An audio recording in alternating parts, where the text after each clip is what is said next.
and girls, welcome to 5-Minute Stories. My name is Miss Ashley and I am the youth librarian at the Port Charlotte Public Library.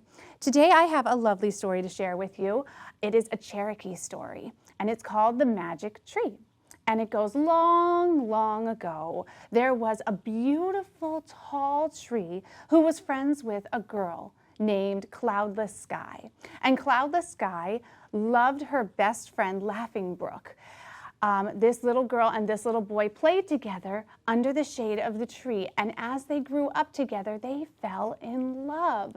So it came time for Cloudless Sky to get married, and her parents decided that she would marry a man named Running Bear, who was another chief's son. And back then, that's how they did things. The parents chose who the girl would marry, and the girl would marry. But you know what? Cloudless Sky didn't want to marry Running Bear. She wanted to marry Laughing Brook because he was her best friend and they were always happy together. And so she ran from the teepee straight to her favorite tree and she hugged the tree trunk and she cried and she told her favorite tree what had happened, that she would have to marry Running Bear when she really wanted to marry Laughing Brook. And the tree, who had watched these two grow up and knew that they were meant to be together, decided to help. And the tree promised, I promise I will not let my leaves go in the fall or the winter. I will not let anything change. You go back and you tell your parents that as long as it is spring and as long as there is not snow on the ground, I will not marry Running Bear. I will marry Laughing Brook. And the girl did exactly as she was told. She ran back to the teepee and she told her parents, if there is snow on the ground, then I will marry Running Bear. But if it stays spring, I want to marry Laughing Brook. And the parents thought, well, you can't stop the snow from falling. And so they said, sure, whatever.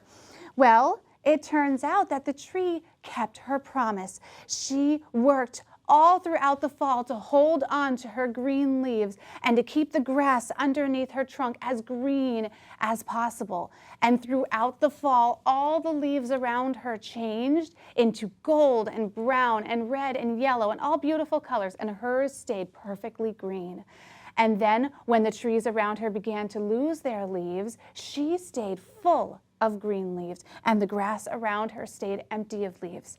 And all throughout winter, the same thing, the snow fell around there, and although it was difficult for the tree, she kept holding on to her leaves, and she promised every single day as Cloudless Sky visited her that she would not let go of her leaves. And the parents were watching this tree. All of the people in the village were watching this tree, and they thought, it's a miracle. This tree is not losing its leaves. It must be so that Cloudless Sky and Laughing Brook are meant to be. And so when spring came and all the trees looked just like our magic tree, the parents said, all right, you may marry Laughing Brook. And Cloudless Sky and Laughing Brook were so happy, and so they had their wedding ceremony right underneath their favorite tree. And finally, the tired tree let go of her leaves, and new blossoms immediately began to form. And it was a happy time, and they all lived happily ever after. Wasn't that a sweet story? It makes you think, you know, that nature is so magical and so beautiful. And when we think that there is someone out there for everybody, I think it is true. And you should always follow your heart. So if your heart tells you to do something, you should think about it and follow it. It's a beautiful story, and it's also a story that tells you that you're free to choose to be who you want to be. And I think that that is a very important message. You should always love who you love and always love yourself as well. So join us next time. Happy reading.